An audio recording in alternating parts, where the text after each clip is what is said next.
afternoon, good morning, good evening, midnight, good time of the day. My name is Ekuegan. You call me EK. And in this video, I am going to go over what I like on my peace of mind.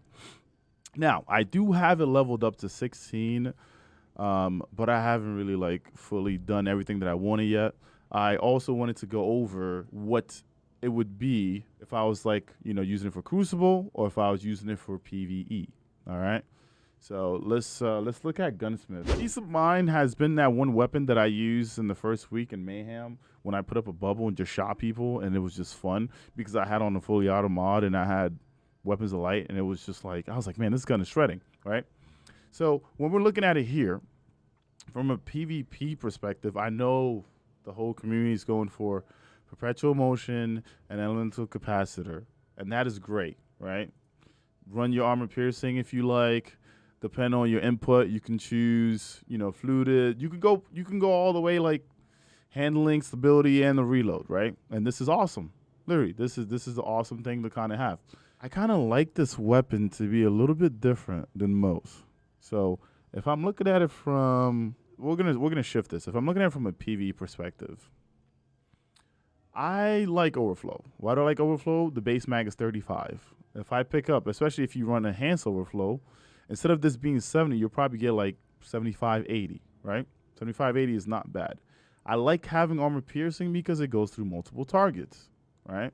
You also get that 5% damage increase against combatant shields, which is really nice to have, right? It also allows you to kind of over-penetrate shields.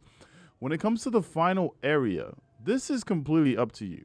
I'm not a huge fan of Focus Fury because half of my mag is going to be about 18 to 17 shots, which is about 6 bursts that I have to shoot out. Adrenaline Junkie is not bad because if you throw a grenade out, you get that kill. You have it at 33.3% for about that 4.5 seconds. The neat thing about that too is if this is full, if you have overflow up and you have that much, you can definitely use this to your top extent, right?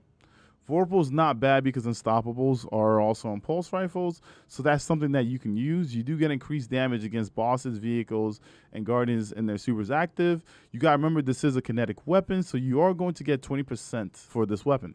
So in PvE aspect of it, this is probably what I'm going to craft. All right. Now there's a lot of cool perks here, and maybe you're one of those people out there that's like, man, I want to use something else. I want to be a little bit different. You can always go for maybe perpetual and moving target because you are moving the whole time, right? And you can also aim down, so you can definitely have these two together. You do get that 3% reduced movement speed penalty while ADS and strafing. So you also get that aim assist. So if you're one of those people that you like to move around, and you like aiming down on stuff, this might be the play for you. And overall too, another thing to kind of pay attention to is that land tank is also there for you, right? Kills get you 10 resilience and 5% damage resist against combatants, and it stacks up to 3. All right, so that's not a bad thing to have. Okay, so that means you're probably gonna get that 15% damage resist against combatants, which means that you don't have to run protect the light or anything like that if you wanted to, and then you're basically getting 30 resilience and 15% damage resistance from this gun. Now in game right now, so far I did a few strikes. I believe I was on arc when I was running it, so I had more handling up because of the elemental capacitor. I don't have all the things needed to kind of finish this gun or reshape it. So far this is what I was using, and I kind of enjoyed it.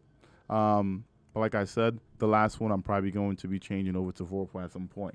Okay, so if you're out there and you kind of see all the different perks on this gun, definitely test it out for yourself. As I'm leveling up weapons, sometimes I'll go in and spend that 300 or that 200 neutral element just to kind of see what works better. And I can definitely feel a difference depending on the subclass that I'm running for elemental capacitor. But overall, the fire rate on this thing is insane. Okay, I'm also just lazy. I don't know why I have fully auto on this. Even here, right? This pulse is very stable. But you're gonna be like, EK, why do you have fully auto on it? I have fully auto on it because I don't hold down the trigger, but with fully auto, it kind of allows me to tap, and as I tap, I feel like I can keep my consistency on the target, right? So I'm aiming down. Let me move this right there, right? And if I'm tapping, you can see that it's coming right back on the target. Now, if I hold down, look, you see how like it kind of jumps around, right? But for some reason, the fully auto mod feels really good. It allows me to tap really fast, but it sticks on target. And you can see that I'm not really moving my mouse because my mouse is in my hand right now. So, you know, if you're asking why I'm running fully auto mod, that's why, okay? That is it for this video. I didn't really know what else to say besides, like, if you're running like a discipline build and you're out there, Adrenaline Junkie is going to be the top options for you, right? If you're going into endgame, like if you're going into a GM, right, and you're like, I don't want to use my special, I don't want to use my heavy, let me stun this champion. Don't forget, primaries do get 20% extra damage against, you know, like against champions, right? So you do get that benefit as well. But besides that, that's it for this video. Thank you very much for watching. I see you guys on the next one. Deuces.